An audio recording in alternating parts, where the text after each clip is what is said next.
Mi mundo era muy chico, no había salido de Manizales, yo no conocía Bogotá. Yo tenía 17, él tal vez tenía 21, 22. Creo que él no andaba por la vida diciendo, hola, mucho gusto, soy Pepito, estoy en casa por cárcel, ¿qué más de tu vida? Creo que no. Y vivamos esta aventura para que conozcas una cárcel. Y ahí te enamoraste. Y ahí me enamoré, de verdad. A mí me hacía falta la dopamina. Yo en realidad quería el drama, pero pues eso ya estaba cantado. Cantado desde el momento en el que decidí decir sí. La historia de mi hijo es lo más duro que me ha tocado vivir en la vida. La habitación invisible.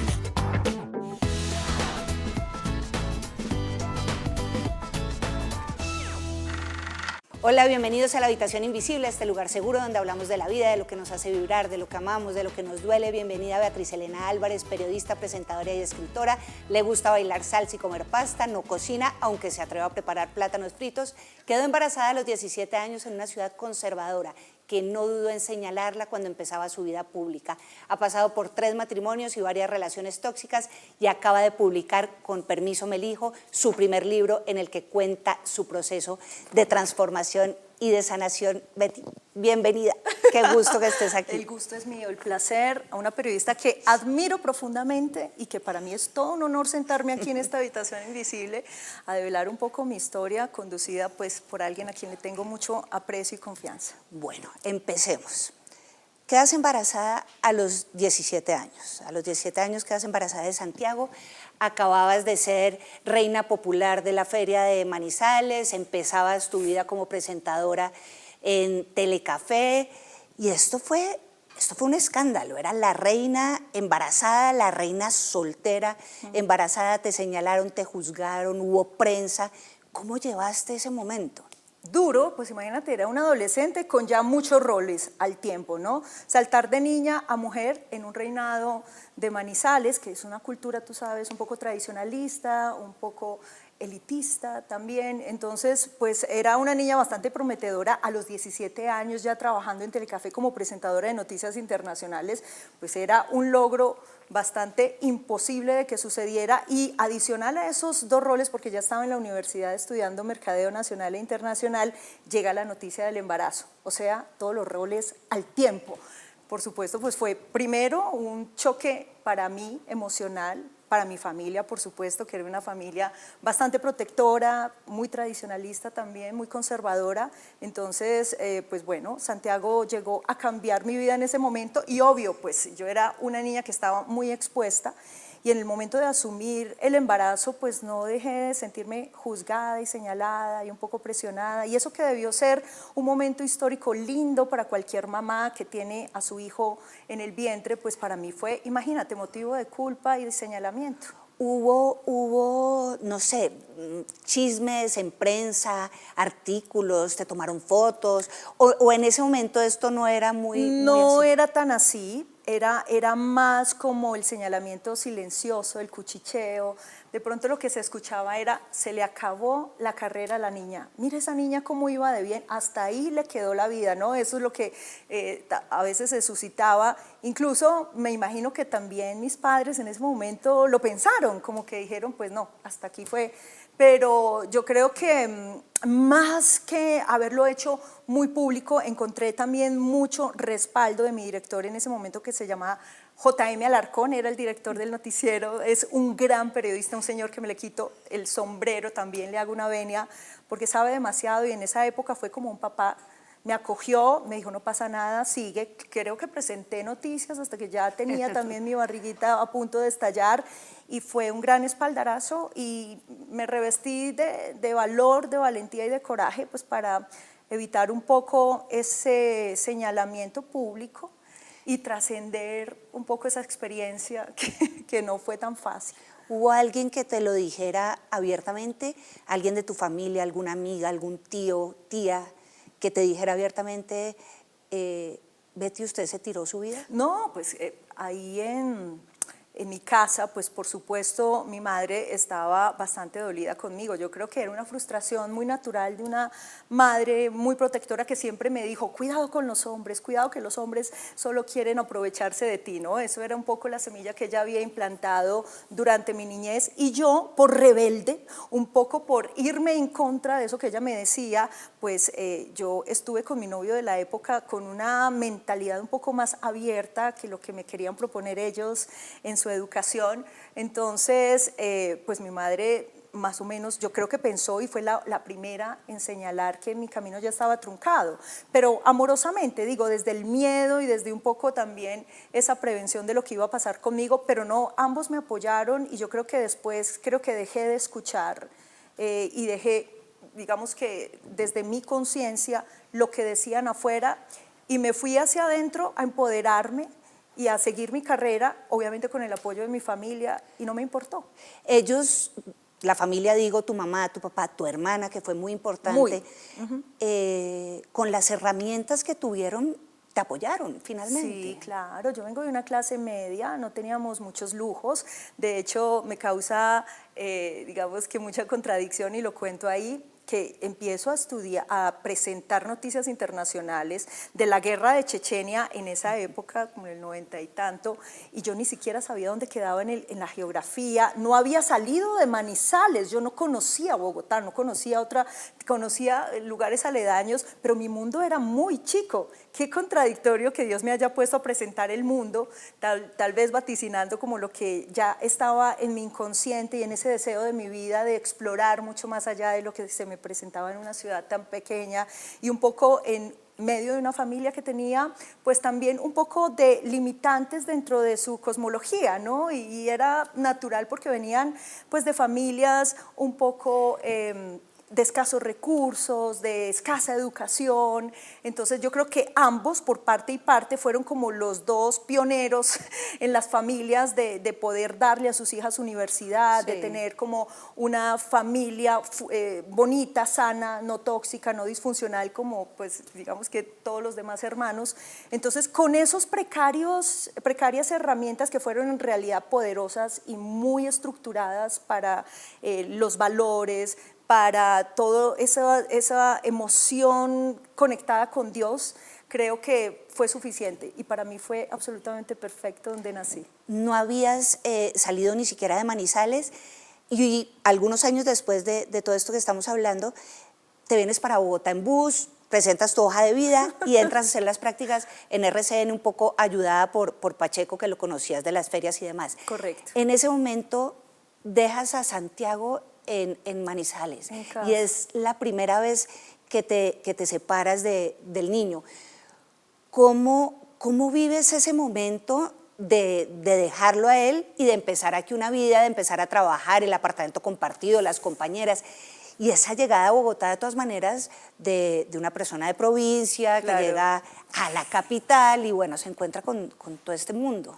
Un choque pues difícil, claramente yo fui absolutamente aguerrida de tomar esa decisión, pero creo que ya se me hacía muy estrecha esa camisa en mi ciudad. Ya había trabajado 6 años en Telecafé, en varios programas, noticieros, incluso un programa concurso, y a través de Pacheco pues se me dio esta gran oportunidad de entrar al canal de RCN y no la desaproveché para nada, pero por supuesto fue pues del cielo a la tierra, porque pues tú sabes que Manizales como ciudad pequeña, la gente es un poco diferente, no tenía tanto miedo, era más cordial, era más amable, nos ayudábamos todos.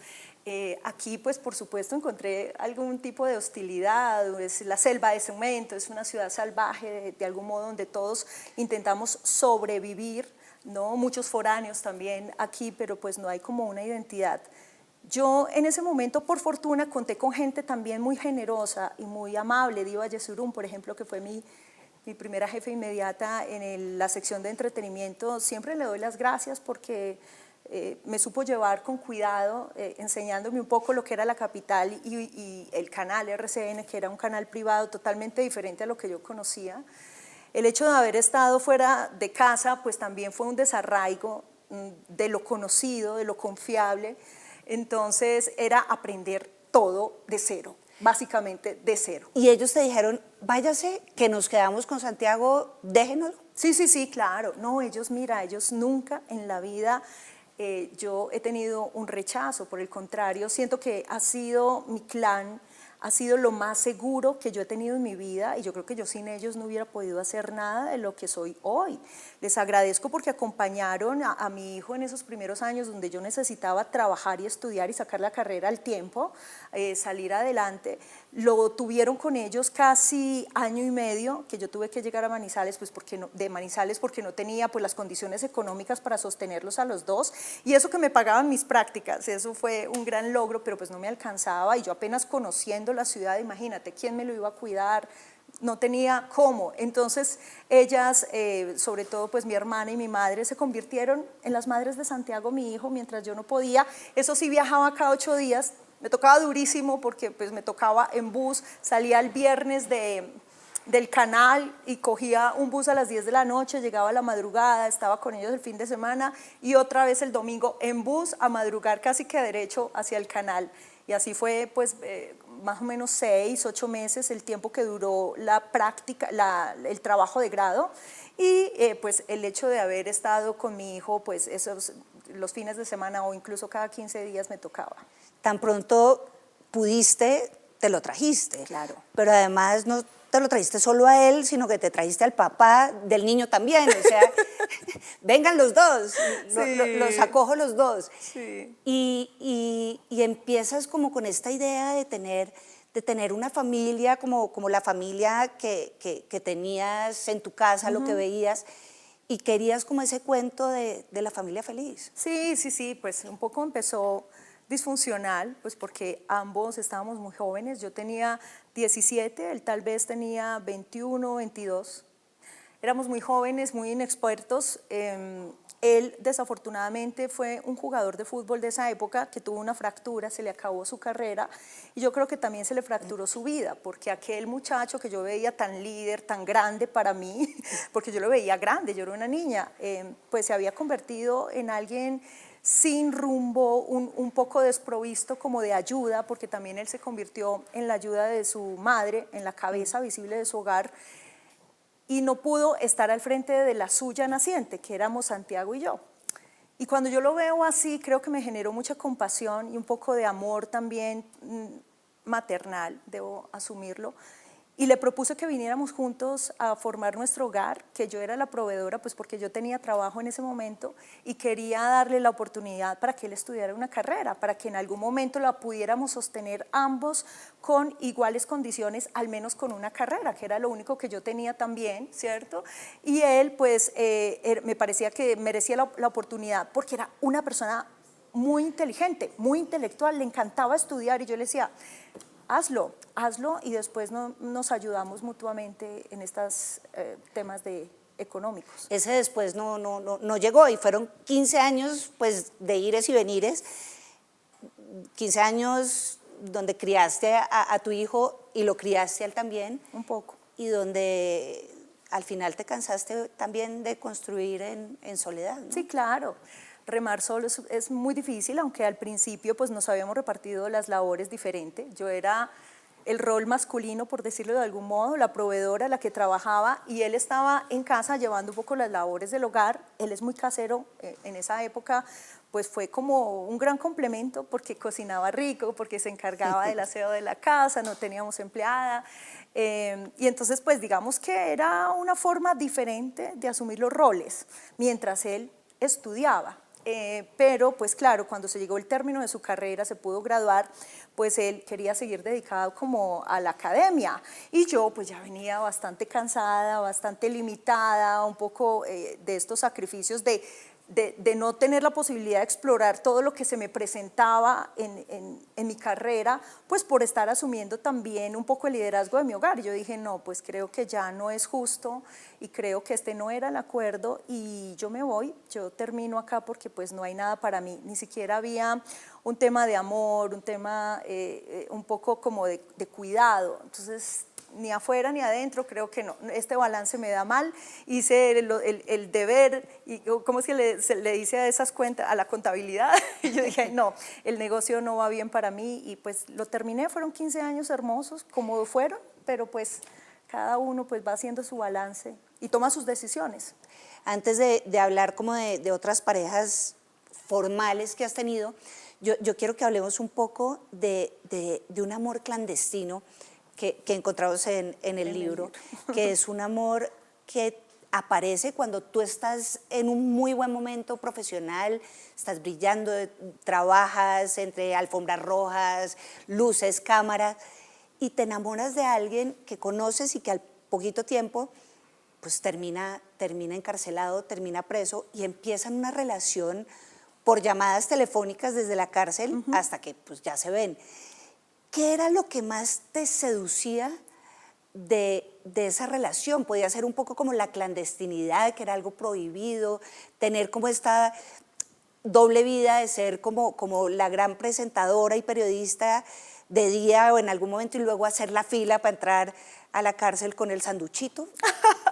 Yo no creo que fuera tanto lo clandestino como lo mágico que se suscitaba con este personaje, que obviamente lo conocí afuera, lo conocí como una persona absolutamente normal, un muchacho bastante extrovertido y como muy inteligente.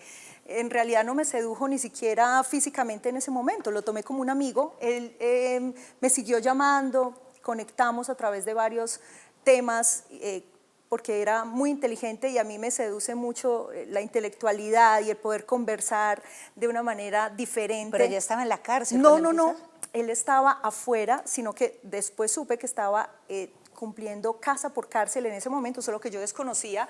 Creo que él no andaba por la vida diciendo, hola, mucho gusto, soy Pepito, estoy en casa por cárcel, ¿qué más de tu vida? Creo que no. Él tal vez vivió esa temporada como mejor lo pudo hacer, tratando de sostener un trabajo que creo que le permitieron desde su condena, que era trabajar casi que a unos metros de su casa, y ahí fue donde yo lo conocí, en una oficina donde yo también estaba realizando pues, mi ejercicio profesional. Luego él, por cuestiones de favor, me sigue llamando y yo encuentro ahí una conexión interesante, pero de amistad. Pasan los meses y él ve una publicación, de hecho, de Aló. Yo salí ahí en una sección y él me dijo, ¿cómo saliste de linda? Me llama y me dice, yo le dije, ay, ¿qué te hiciste? Nunca más nos tomamos el café que me prometiste. Y me dice así, me dice, no, es que pues te tengo que contar muchas cosas. Y así como la canción, te llamo desde la prisión. Y yo le dije, ¿me llamas desde la prisión? Creí que era un chiste. Me dijo, no, literalmente te hablo desde el teléfono de la cárcel La Picota de Bogotá. Yo le dije, no, me estás jodiendo, en serio. Casi no le creo que duré como 15 minutos tratando de decir, ay, no juegues conmigo.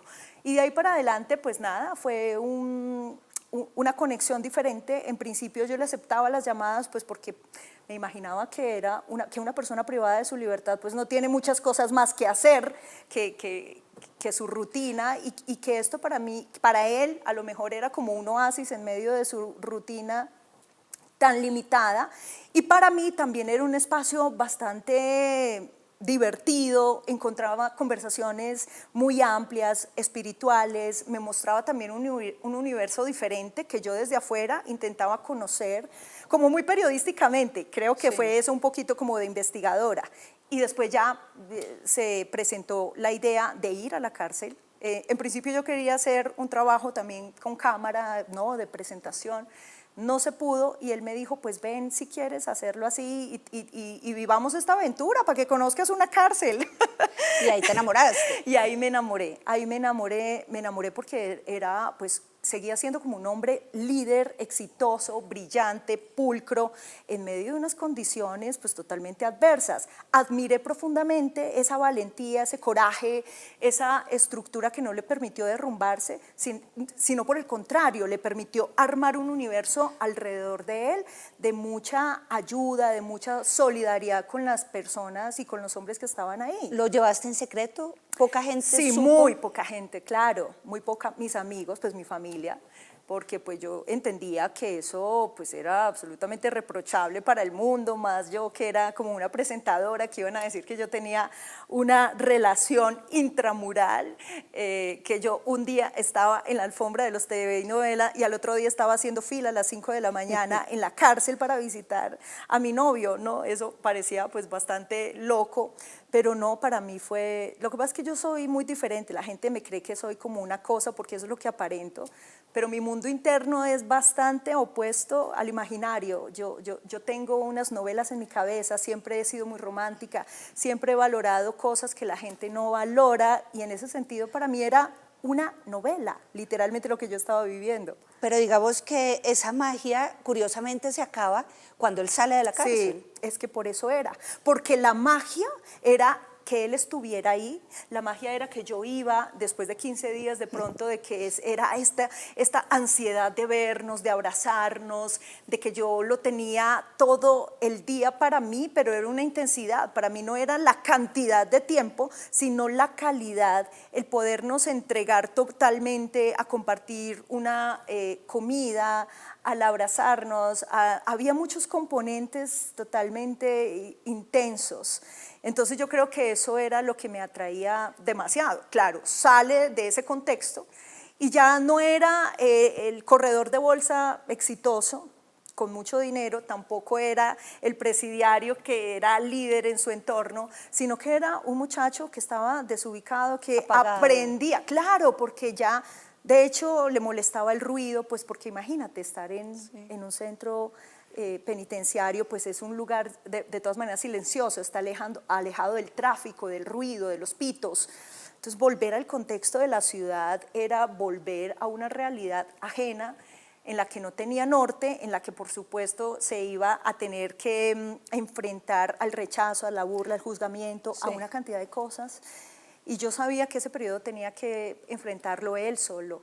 Y ahí pues me volví a elegir. ¿Por qué? Porque también estaba tomando mucho peso esa responsabilidad de su vida y yo ya sabía cómo era eso con mi anterior relación y dije, bueno, fue una historia hermosa y creo que ya la vivimos y la puedo cerrar. Listo, chao. Chao. Chao. Hablemos entonces, volvamos a estos tres que son tus grandes, digamos, parejas, el papá de tu hijo, listo.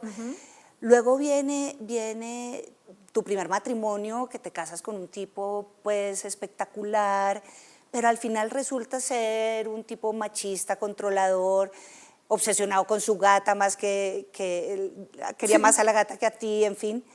Y luego viene esta historia que muchos conocimos, pues, que era como de telenovela, con galán incluido, y nos topamos pues con un tipo narcisista que también te hace mucho daño. Betty, es un bucle, ¿no? O sea, es como un patrón que repetías y que vemos en estas tres historias. Claro, claro, y eso había que verlo, y es justo lo que reconozco ahí, develo esa historia, pues porque puede ser juzgada y decir, pero ¿a usted qué le pasa repitiendo eso? A ver qué. No me da pena, no me da vergüenza, es más, la develo porque lo vi el patrón y esa es la invitación a que lo hagan también las mujeres cuando de pronto estamos inmersas en ese tipo de relaciones en las que creemos amar más de la cuenta. Son las mujeres que aman demasiado, como el libro, y yo digo, no, hay que explorar el universo interno porque ellos no están ahí por casualidad. Primero le encontré una explicación absolutamente espiritual y es que estoy convencida de que las relaciones y lo que le pasa a uno está destinado. Siento que esa es la lección que está proyectando tu inconsciente para que veas. Es tu sombra que todavía no está integrada, como diría Carl Jung, pero para mí no fue como una escogencia, era simplemente develar algo que yo no estaba viendo y era así un patrón de niña tal vez despertado por esa infancia que también relato ahí un poco esa niña bonita, ese deseo de perfección, de cuidar, de dar más de la cuenta, de ser la fuerte, de aparentar siempre, no necesitar, de ganarse el amor haciendo mucho. Entonces se repitió en cada una de las relaciones y yo creo que también últimamente Martica, con el tema de mi hijo, era haber explorado incluso rasgos de TDAH en los que pues de verdad a mí me hacía falta la dopamina. Yo en realidad quería el drama, en realidad me encantaban ese tipo de relaciones, pues porque me mantenían viva, activa, me mantenía que tenía como algo por qué luchar, algo que era muy difícil, pero que para mí era como motivo de estar siempre en alerta. Entonces fui entendiendo el patrón para poder desarticularlo y decir, bueno, ya lo vi, ya lo puedo soltar, pero sí hay que ir hacia adentro porque uno es el responsable de esas elecciones. Ahora ves muchas cosas que en esos momentos no veías. ¿Cómo viviste cada uno de estos 3 duelos? ¿Cómo hubo momentos de crisis, de angustia, de mucha soledad, de tristeza, de depresiones? ¿Cómo los viviste cada uno de estos momentos? Creo que fue diferente cada uno, y ahí lo digo, las relaciones pues han marcado mis episodios más importantes de transformación y evolución. Creo que en cada uno de ellos he dado saltos cuánticos de conciencia y sobre todo de madurez emocional, que creo que era lo que no tenía. Yo me maduré mucho en temas profesionales y como mujer, porque fui la guerrera, la que tuvo que sacar un hijo adelante, la que tuvo que salir en los medios y digamos que sobrevivir también un medio bastante difícil. Y eso no fue tan difícil como las relaciones, entonces yo sí me consideraba como que era muy inmadura en mis decisiones, era bastante inocente, tal vez una niña muy ingenua o también deseosa de vivir como historias de novela. Y por eso yo tal vez como que estaba en cada uno de esos capítulos. Y los duelos, pues el de mi hijo fue duro, pues porque estaba en principio desarticulando una familia que me costó mucho trabajo formar, porque era el ideal de esa familia arquetípica que venía de casa, que para mí eran perfectos, que era como que algo que era muy difícil de tener para mí. Pues después entendí que yo no era eso, empezando porque yo no soy ama de casa, no me gustan las labores del hogar, me gusta es trabajar, me gusta hacer, crear, entonces pues no era la que podía asumir el rol de mujer, de decoradora, de coser, no era esa. Entonces ya de entrada, digamos que ese formato no me cabía, pero salí con mucho amor por el papá de mi hijo, le agradecí esa gran semilla que dejó en mí. Luego ese primer matrimonio formal, porque con el papá de mi hijo no me casé, sino que convivimos en esta forma pues bastante comprometida. Entendí que era un rasgo narcisista, un trastorno narcisista, que para mí fue una gran lección de vida, pues porque imagínate, si antes me creía fuerte, salir de una relación con una persona narcisista es absolutamente imposible y difícil, sin que uno salga lesionado realmente. Yo creo que ahí salí tan fuerte que incluso llegó mi propósito de ayudar a otras mujeres y contarles eso que para mí ya estaba un poco más claro, sin que se hubiera cerrado. Por eso tal vez llegó esa siguiente relación, que fue la más reciente, a tal vez ponerle la tuerca al tornillo. Siento que Dios o la fuente me decía, muestra a ver si sí ya aprendiste, porque ese tercer duelo fue mucho más fácil.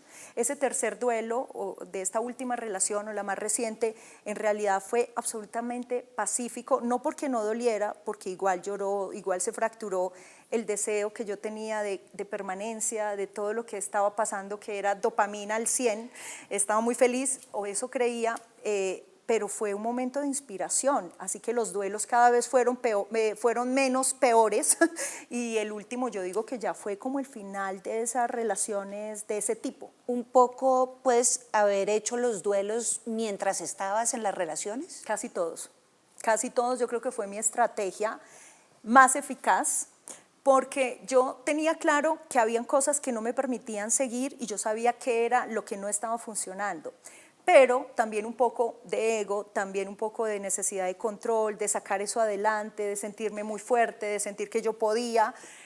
Me obligaban un poco a permanecer, pero ya poco a poco esa llama del amor y de la paciencia se iba extinguiendo y se iba apagando, hasta que ya lo último yo creo que yo ya tenía la suficiente calma para decir, ahora sí me voy, ¿no? Y creo que fue así en cada una de las relaciones. Esta última sí fue como de tajo porque fue un contacto cero, ya digamos que ahí no podía hacer absolutamente nada más. Obviamente tampoco es que no lo haya hecho así, yo ya venía tomando como una decisión frente a ese romance, muy de novela como tú dices, porque ya habíamos intentado, o yo había intentado que eso funcionara como 20 años entre una y otra. Sí. Y digamos que esa, entre comillas, era como la culminación de ese camino que no coincidíamos. y no se Aquí dio. en este estamos hablando y decimos el nombre pues porque lo has dicho en muchas entrevistas y todos fuimos testigos pues de todo este cuento con el actor Marcelo Santos. Cuando se casan, casi que ya estás haciendo un duelo, o sea, casi que ya sabes que la relación no tenía ningún futuro. Sí, exactamente. Sí, porque ya había tenido un episodio de traición y de mentira, Sí. y pues eso es demasiado diciente de alguien. Es una forma muy, muy dura de exponerte como carne de cañón a un proyecto de vida con una persona que ya fue capaz de mentirte o de decirte a los ojos algo que no era cierto, desde un supuesto amor.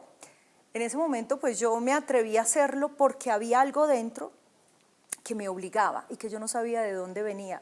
Asumí tal vez mi grado de dependencia emocional, asumí tal vez ese amor que todavía estaba idealizando como el que podía todo, en el que de alguna forma tenía la posibilidad de que ocurriera un milagro, de que esta persona cambiara y que a través del amor que compartíamos o que vivíamos entre los dos, pues las cosas fueran diferentes. Es una pequeña ilusión que uno todavía guarda, pero pues eso ya estaba cantado desde el momento en el que decidí decir sí. Sin duda fueron momentos muy dolorosos, pero yo creo que también uno de los momentos más dolorosos puede ser cuando te separas de Santiago, tu hijo, y él decide irse a Chile a vivir con el papá. En ese primer momento, lo hablo como mamá y lo hablo como mamá separada también. ¿No sentiste un poco de rabia con ese adolescente que prefería de repente al papá que a la mamá que lo había dado todo por él desde bebé y entonces ahora adolescente, me voy a vivir con mi papá? Claro. ¿No lo juzgaste un poquito también? ¿No Sí, te dolió? sí me dolió, claro, me dolió, porque imagínate, era yo quien había sostenido, lo había sostenido a él desde que nació, le había puesto el pecho desde que supe que iban a nacer. Incluso sostuve a su padre para tenerle la figura de padre en la familia, y él no, él se fue detrás de su papá y se fue olvidando un poco de que tenía una mamá. Yo creo que eso le pasa también a los hijos adolescentes, y sí, fue también una fractura, todo este síndrome del nido vacío se siente muy mal porque uno pues está ocupado 100% en la vida de su hijo y eso le representa como un gran rol y ese deseo de sentirse necesitada. Y en ese momento no, pero yo también entendí que él tenía un vacío y tenía algo que solucionar con su padre ausente. Entonces entendí que era el momento de que él se diera cuenta por sus propios medios de qué era realmente lo que él tendría que vivir ahí. Y lo solté con amor. Obviamente tuve que tragarme todo ese dolor y un poco ese egoísmo o ese abandono y rechazo, que es una herida también fundamental entre los seres humanos, que uno la vive no solo con las parejas, sino también con los hijos. Sí. Pues yo tenía esa herida, pero la intenté curar con amor, dando, o sea, no dejé nunca de darle, esperé con calma a que él regresara. Él se va a vivir con el papá y a cumplir un sueño casi idéntico al del papá, ¿no? Él se va con la ilusión de ser futbolista e igual, como le ocurrió al padre, una lesión le derrumba su vida. Tú montas a un avión, a un hijo con todas las ilusiones y lo que te llega bastante tiempo después es un hijo que después de esto se derrumba, se deprime, le da tristeza, se engorda, cae en las drogas, en el alcohol, y es un momento muy doloroso y muy oscuro. ¿Cómo viviste tú esa etapa de Santiago, de todo su proceso, de las drogas, del alcohol, de la tristeza que él estaba viviendo? Pues mira que nosotros hemos hablado de relaciones de pareja que parecen difíciles, pero pues la historia de mi hijo es lo más duro que me ha tocado vivir en la vida, porque uno no se imagina que va a pasar por eso, ¿no? Uno como mamá siempre quiere ver a su hijo feliz, que le pase lo mejor, que sea exitoso, que logre ser feliz con los dones y talentos que tiene, y eso pues yo siempre vi en mi hijo eso. Tal vez fue difícil porque tampoco estuve tan presente en su infancia, entonces me costó mucho trabajo, digamos que tratar de llevarlo y conducirlo de la manera más adecuada. lo hicieron otros, sus abuelos, entonces entre los mimos, entre las complacencias, pues también se fue edificando un hombre inseguro, un niño que no sabía muy bien de disciplina, pero también esto obedecía a unos rasgos que no entendíamos en esa época, que un psiquiatra se lo acaba de diagnosticar, y es ese déficit de ese trastorno de déficit de atención con hiperactividad.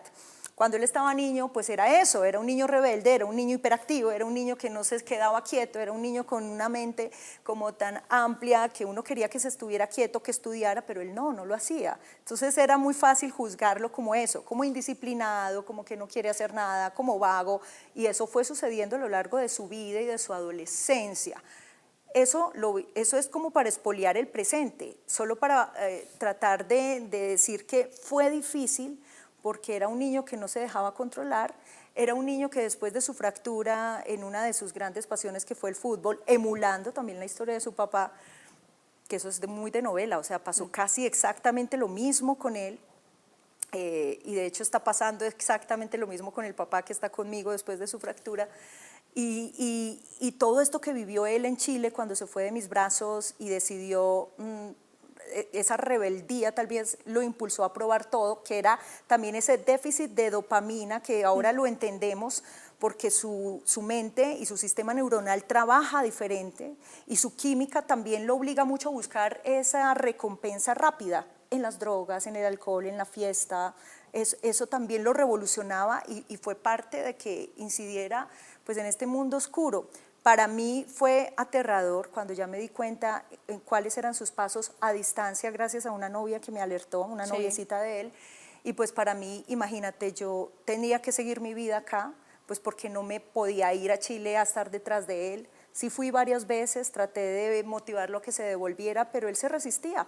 Y cuando ya se resisten y cuando ya ve que él es adulto y tiene pues totalmente ya la libertad de elegir, pues uno como mamá no puede hacer más. Y yo estaba ahí como con el teléfono esperando a recibir cualquier tipo de noticia, cualquier tipo de noticia.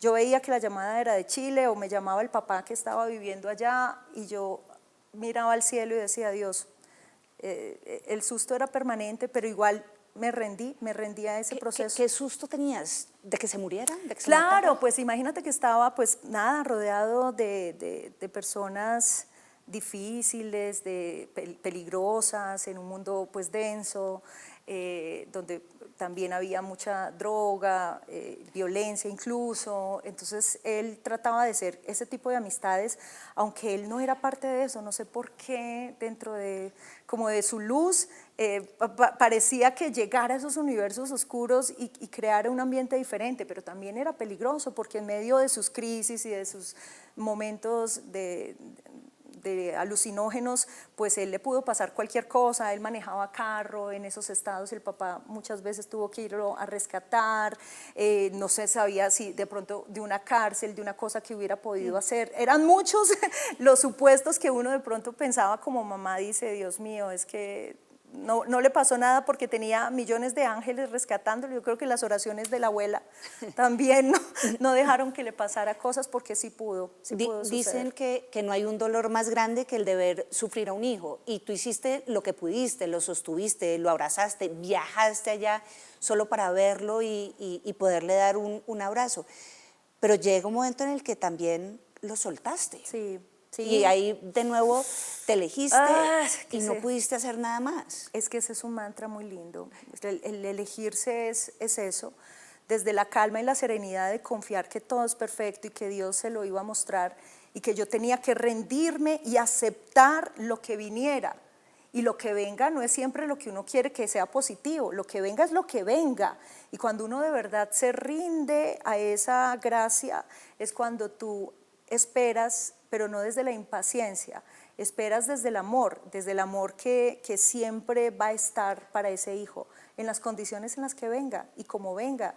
Y él me enseñó a amar incondicionalmente, a amar la imperfección, lo que no tenía control, amar a aquella persona pues totalmente diferente a lo que yo hubiera pensado o querido de un hijo. Entonces eso me pareció que es una lección de vida hermosa. Bueno, y la vida te lo trajo de vuelta y y sanó un montón de cosas y está contigo y pues fue como un buen final, que hubiera podido no salir así, pero salió así. Exacto. Ahora que tienes esa conciencia de elegirte, porque yo siento que finalmente te has elegido, en todas estas relaciones súper tóxicas, te tienes que dar el crédito porque tal vez no fue así tan consciente como lo es ahora, pero siempre fuiste tú la que se fue. De pronto un poco tarde y soportando cosas que no debías soportar. Ahora que lo tienes tan claro, ¿qué es inamovible? ¿Qué no estás dispuesta a volver a soportar nunca en la vida? Perder la paz, perder de algún modo esa capacidad de sostenerme a mí misma primero, ¿no? Esa elección viene de una forma muy consciente de autocuidado y de conciencia. Entonces, yo con todo esto que sé ahora, porque tú bien lo dices, y por eso recogí cada capítulo para decir, mira que sí, Dios ya me había dado la herramienta y ahora se convierte en una lección de mucha sabiduría para mí, que quiero compartir y traspasar, porque de verdad, sí, a veces uno da más de la cuenta, pero no porque esté mal y no porque me arrepienta. Yo no me arrepiento de nada, ni del tiempo, ni de las elecciones, ni de las decisiones. La recojo con todo ese aprendizaje que hoy me estaciona en un momento de mi vida bastante neutro, bastante tranquilo, en el que no necesito. Creo que he descentralizado el tema de las parejas. Creo que de algún modo este libro y este propósito útil que nació con todas estas experiencias me tienen totalmente en foco y entregada y desprendida de mis deseos.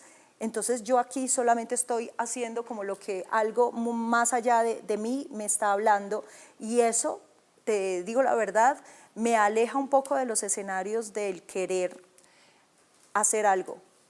Eso quiere decir que tal vez no crees en el amor, ¿o sí crees Sí, después sí, de sí. todo esto que has vivido y que has podido plasmar aquí? ¿Crees que vale la pena, que sí existe, que sí hay que aparecerá? Sí, puede aparecer, no lo estoy, como te digo, deseando ahorita como antes. Tal vez ha cambiado la idea del amor, no tan romántico e idílico, incluso con este drama que yo te digo que lo acepto. Es que a mí me gustaba así y creo que viví mi propia novela y la protagonicé dentro de esa actuación que todos tenemos en esta película que se llama Vida. El mío necesitaba esos componentes para hacer un libro. Ahí está el para qué. Pero yo creo que en este momento, cuando tengo ya tantos aprendizajes, yo digo que estoy preparada para vivir un amor sano, sin tanta adrenalina, sin tanta dopamina, sin tanto drama.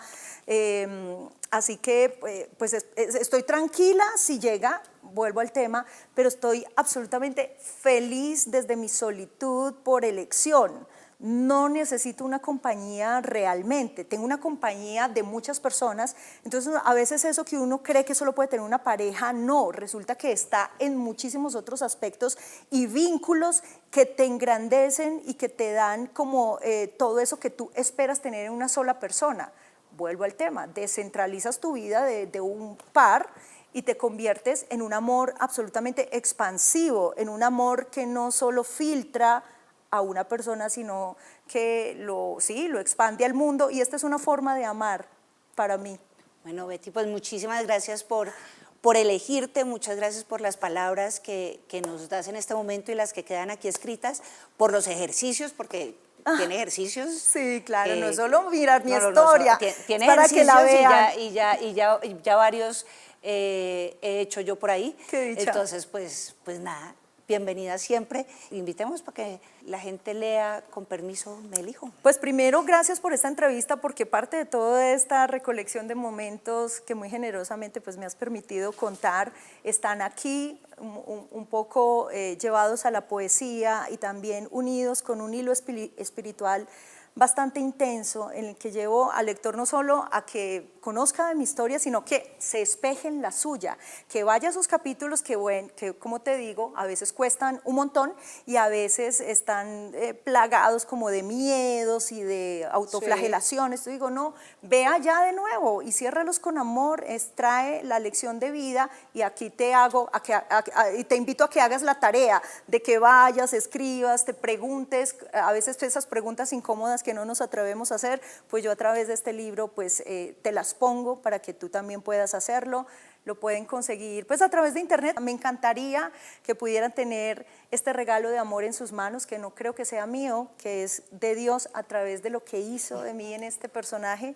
Y nada, a partir de ahora comienza como un camino de compartir esto, de compartir el mensaje de conciencia, de despertar, de que la única forma que tenemos nosotros de alivianar esta guerra interna, de creernos tanto este personaje que sufre, es conectarnos con algo que es mucho más grande que este cuerpo y mente, que este intelecto que es el ego. Entonces, nada, aquí está mi mensaje de amor. Muchas gracias. Gracias a ti. Qué linda y bienvenida siempre. Me y encantó. bienvenidos ustedes también a esta habitación invisible. No olviden suscribirse a nuestro canal en YouTube y activar la campanita para recibir las notificaciones de nuestros contenidos. Nos vemos en un próximo episodio. Gracias. Chao a todos. La habitación invisible.